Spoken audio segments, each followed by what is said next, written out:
आज है 22 नवंबर और आज इस वीडियो में हम बात करने जा रहे हैं जियो फाइनेंशियल सर्विस लिमिटेड के बारे में।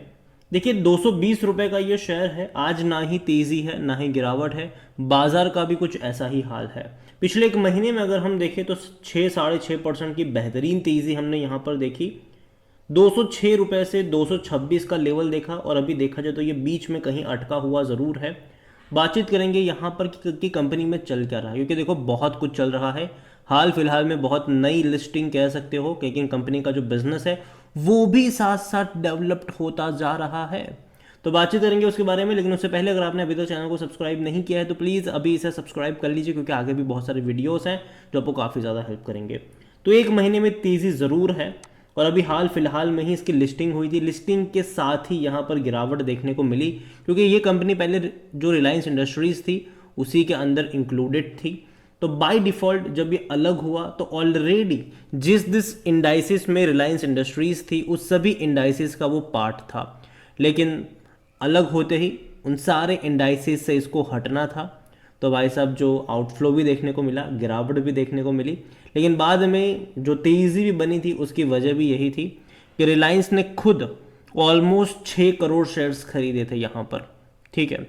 और कुछ म्यूचुअल फंड्स की तरफ से भी बाइंग की खबरें आई, जैसे कि मोतीलाल ओसवाल की बात करें तो बाइंग की खबरों ने यहाँ पर तेज़ी लाई, लेकिन बाद में जब अलग अलग इंडाइसिस से हटा दिया गया तो लगातार करेक्शंस बनते हुए नजर आए।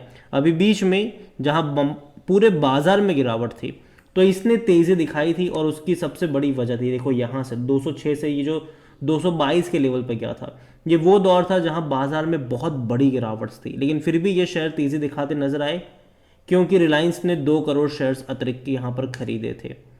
एक दिन 1 करोड़, दूसरे दिन 1 करोड़, तो कुल मिलाकर 2 करोड़ शेयर्स की जो बाइंग आई उसने यहाँ पर तेज़ी भरी और अभी देखा जाए तो ये इसी लेवल के आसपास अटक रहा है। देखो तो जब रिलायंस खरीदारी करता है तेज़ी आती है, लेकिन मुझे लगता है कि ये जो दिसंबर का जो पीरियड रहेगा, नवंबर का पीरियड रहेगा, वो ऐसा ही रहेगा। लेकिन जो अच्छी खबरें आना शुरू होगी वो जनवरी फरवरी से यहाँ पर होगी, क्योंकि देखो कंपनी नई है और जब इनके क्वार्टरली रिजल्ट्स अगर आप देखोगे तो शायद मार्च मतलब दिसंबर के भी उतने अच्छे ना हो, लेकिन मार्च के नंबर्स, जून के नंबर, सितंबर के नंबर अच्छे रहेंगे इनके।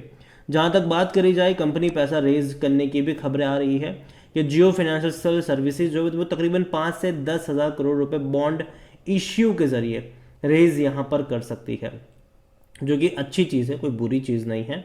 और यहाँ पर अगर देखें तो 5 साल का बॉन्ड जो होगा यहाँ पर वो इश्यू करेंगे और उससे यहाँ पर पैसा जो होगा वो रेज करने का इनका प्लान है यहाँ पर।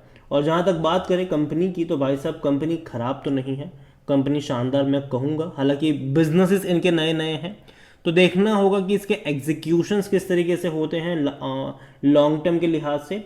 अगर हम बात करें रिलायंस इंडस्ट्रीज़ की तो become a full service financial sector player, जबकि रिटेल लेंडिंग में होंगे, असेट मैनेजमेंट में होंगे, इंश्योरेंस ब्रोकिंग में होंगे, डिजिटल पेमेंट्स में भी ये होने वाले हैं। और जहाँ तक इनके असेट मैनेजमेंट की बात करें तो ब्लैक रॉक के साथ 50-50 का इनका जॉइंट वेंचर भी इन्होंने करा है यहाँ पर। और 2 entities will make initial investment of $150 million each भी होने वाला है। अभी हाल फिलहाल में ही आरबीआई ने जो मुकेश अंबानी की बेटी है ईशा अंबानी, उसका अप्रूवल मतलब उनको अप्रूवल मिल चुका है एज अ डायरेक्टर के तौर पर यहाँ पर कह सकते हो। इसके अलावा 2 और एंटिटीज़ हैं उनको भी अप्रूवल दे दिया गया है। और एक और बड़ी अपडेट्स यहाँ पर यह है कि भैया ये आरबीआई से अपना जो एनबीएफसी का स्टेटस है उसको सीआईसी में कन्वर्ट करवाने के लिए इन्होंने एप्लीकेशन डाली, या फिर कह सकते हैं कि सबमिट करा है इस चीज़ को लेकर। यहाँ पर देखिए Jio financial service the demerger entity of Reliance Industries has submitted an application to the RBI for converting to the core investment company from NBFC। अभी हम जियो को एज ए NBFC के तौर पर ट्रीट कर रहे हैं, जो ये कंपनी अलग हुई है, लेकिन कंपनी चाहती है, रिलायंस चाहता है कि भाई साहब इसको जो दर्जा मिले वो कोर इन्वेस्टमेंट कंपनी का दर्जा मिले, ना कि NBFC का दर्जा मिले। और ये बहुत बड़ी बात है, बहुत बड़ी बात है। यहाँ पर अगर आप देखोगे तो एक्सचेंजेस में ये बताया 21 नवंबर को the company notified that the submitted an application for the conversation to CIC from NBFC, ठीक है। According to the RBI guideline, RBI के जो गाइडलाइन है उसके according the CIC are companies whose assets are largely invested in other group of companies either in form of equity, preference share और convertible bond और loans। ये बहुत बड़ी बात है। एनबीएफसी से सीआईसी का दर्जा ज़्यादा होता है क्योंकि भाई साहब ये वो होता है जो बाकी कंपनियों में भी इन्वेस्ट कर सकता है। Such companies are passive holding companies mean to maintain control over the other group of companies and do not carry on any other financial activities. तो ये बहुत बड़ी बात है इनके लिए, और अगर ये मिल जाता है तो अगेन बेहतरीन चीज़ होगी। उसका मतलब ये है कि भाई साहब जियो का जो प्लान है वो कोई छोटा मोटा प्लान नहीं है, काफ़ी बड़ा प्लान है इसको लेकर। और वाकई में अगर ये चीज़ अप्रूवल वगैरह हो जाती है, इनको मिल जाता है स्टेटस वगैरह, दर्जा वगैरह मिल जाता है, तो कंपनी डेफिनेटली एक अलग ही मोड पर आपको नज़र आ सकती है आने वाले टाइम में।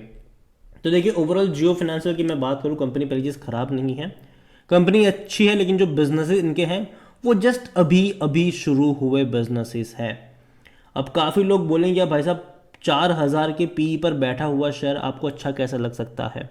अगेन इसके वैल्यूएशन के ऊपर डिबेट हो सकता है डेफिनेटली, लेकिन आप ये भी सोचो कि आने वाले टाइम में जो इनके बिजनेसेस जो कि नए नए हैं, कल को वो प्रॉफिट करना शुरू करेंगे तो डेफिनेटली इनका जो पी रेशियो है वो भी एडजस्टेड होता आपको शायद नज़र आ सकता है यहाँ पर। क्योंकि आप ये देखो कि कंपनी का जो मेन बिजनेस होने वाला है वो एक नहीं कई तरीके के होने वाले हैं यहाँ पर, जैसे कि असेट मैनेजमेंट के भी होने वाले हैं, इनका इंश्योरेंस का भी होने वाला है। देखो इंश्योरेंस में मानता हूँ कि डेफिनेटली बहुत बड़ा गेम होने वाला है इंश्योरेंस का आने वाले टाइम में, क्योंकि अभी भी इंडिया में देखा जाए तो इंश्योरेंस को लेकर उतनी बड़ी अवेयरनेस नहीं है, जो कि आ जाएगी कुछ टाइम बाद।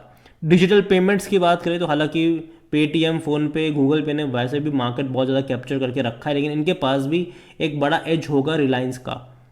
ये अपने साउंड बॉक्स को टेस्ट कर चुके हैं, डिप्लॉय भी करने वाले हैं आने वाले टाइम में, तो इनकी जो शुरुआत होगी वो डेफिनेटली इनके खुद के रिलायंस के स्टोर से होगी, चाहे वो रिलायंस रिटेल का स्टोर हो, जियो मार्ट का स्टोर्स हो, चाहे वो आजियो का स्टोर्स हो, कई सारे इनके स्टोर्स है भाई साहब, ठीक है। तो यहाँ से शुरुआत होगी शुरुआती टाइम पर।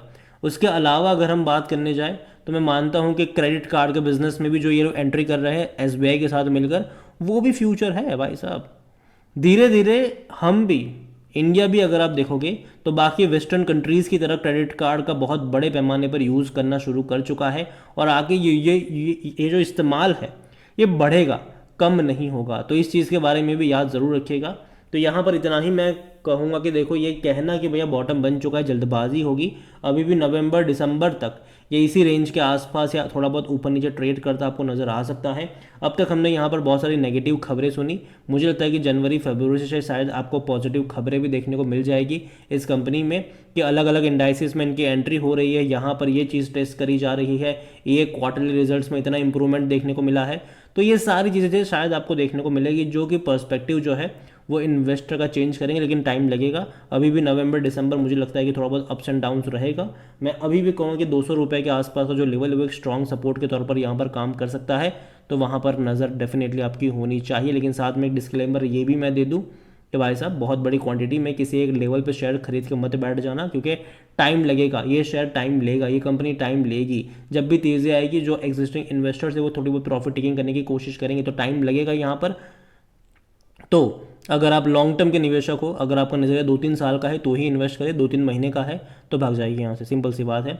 बाकी मर्जी आपकी है। इस वीडियो को यहीं पे एंड करूँगा, पसंद आया हो तो लाइक करो, शेयर करें, चैनल पर अगर पहली बार आए तो प्लीज़ सब्सक्राइब करें, और जियो फाइनेंशियल सर्विस लिमिटेड के बारे में आप क्या सोचते हो वो भी आप मुझे कमेंट में लिखकर बता सकते हैं। Thank you.